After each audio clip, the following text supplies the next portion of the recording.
Hi there, welcome to another edition of Freeworld Heads Up on Monday the 25th of July. Myself and Sanjoy with you as usual, and as usual we'll continue with what's happening with the currencies. Yeah, well, I haven't been really watching them. I've been on a campsite in Italy. But what we have here is basically sort of a weakish tone developing on the euro, and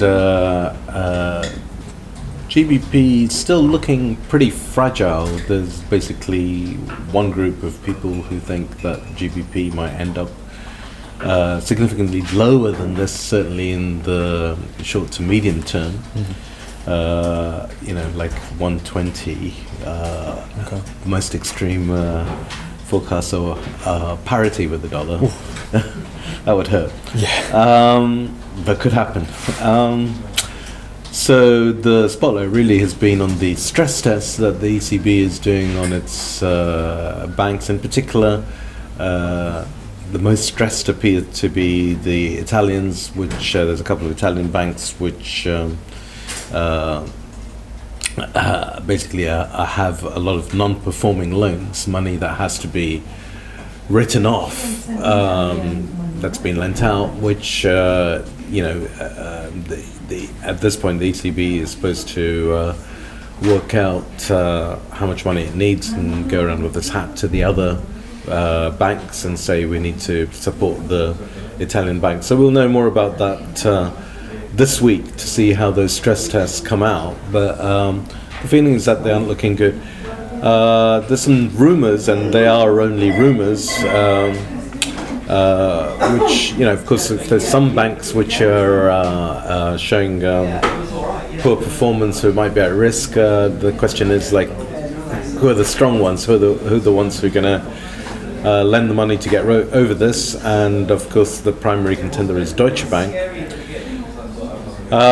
which is, of course, already has been doing this, as the ECB as such doesn't have is a bank without assets. It has to go and borrow money from other banks when it supports, and of course Deutsche Bank would have been a major deliverer of those funds.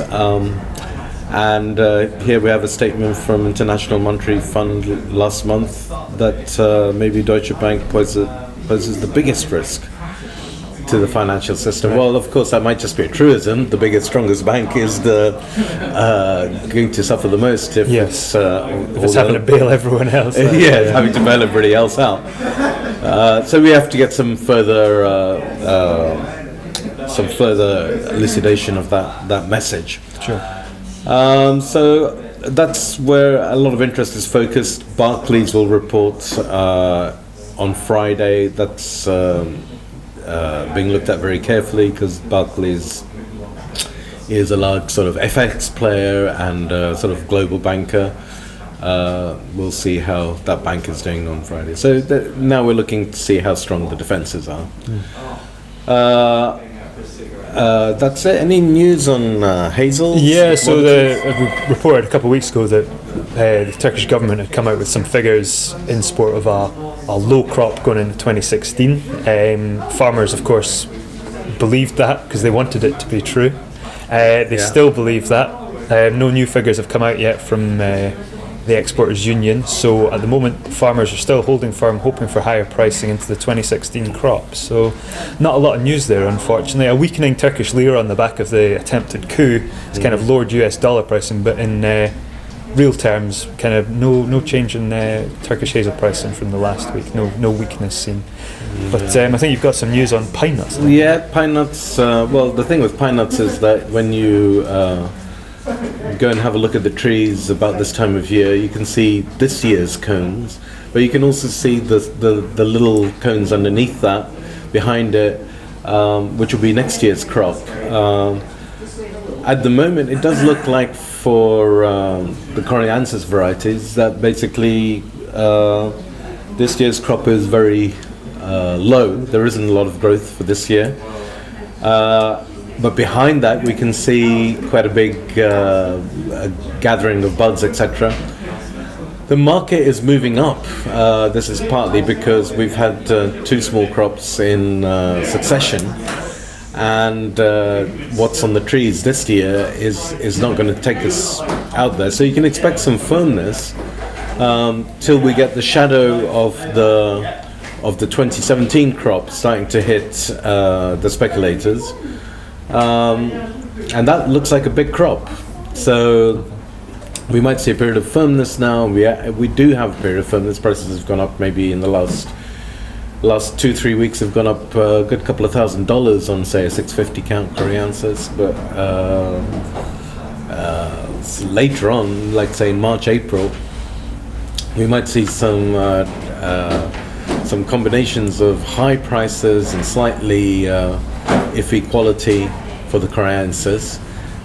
We're trying to move as many customers as we can onto Sibericas, which was a good crop last year and is a good crop this year, so at least the material will be fresh, and is a less mixed thing than Corianthus, and probably something that's going to deliver reasonably good value for money in the face of high prices, poor quality is a dangerous combination. It makes a rejection very expensive, and this is a fragile product in the sense that people do mix it. So we're trying to push everybody over to Siberica. If you would like to talk us more, see samples, see pictures, do give us a phone. So some sort of I tend to think it was pseudo. It's more speculative activity there on the pine nuts. Almonds just kind of drifting around, not really getting any traction because the buyers don't seem to be getting in and getting involved. So we just have to wait to see which way that goes now. And cashews very firm. Just as I said, come back. We seem to be okay because we've cultivated some good suppliers now. But I hear from others that even second-tier shippers, people who had good reputations till now, are already requesting shipping extensions. Right.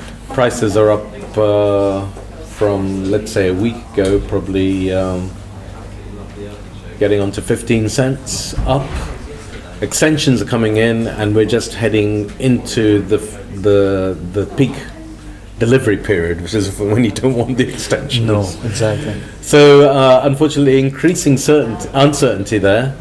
The material that's coming in from Africa, IVC material, is not yielding as well as it should. It's producing lots of broken nuts. So we have, there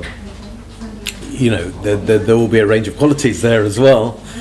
But that market looks, because it's we've still been playing catch up ever since we had the late crop. It looks like it's going to be problematic. So you really should have a look and see what you need to buy for the peak consumption period, and give us a ring. But we will not be selling anything unless it's afloat. So that's it. Not much else, is there? Or No, I think apricots. Apricots. We're starting to see the first new crop. Well, the first new crop shipments will probably be middle of August, so we can expect first 2016 material to land towards the end of August, very start of September. Pricing much weaker than last year. It's going to be around about 125,000 tonnes of apricots in the 2016 crop, which is an above average crop, but with reduced demand from high prices from a couple of years ago, we'll expect to see quite a bit of weakening in the apricot market. Yeah, there will be weakening, and also a lot of this stuff used to go off over to Russia. That's still, we don't really know what's happening there. So we might see weak prices for apricots. Yeah, sure. Okay. Perfect. Well, I think that's everything for this week. Thank you very much. Thank you.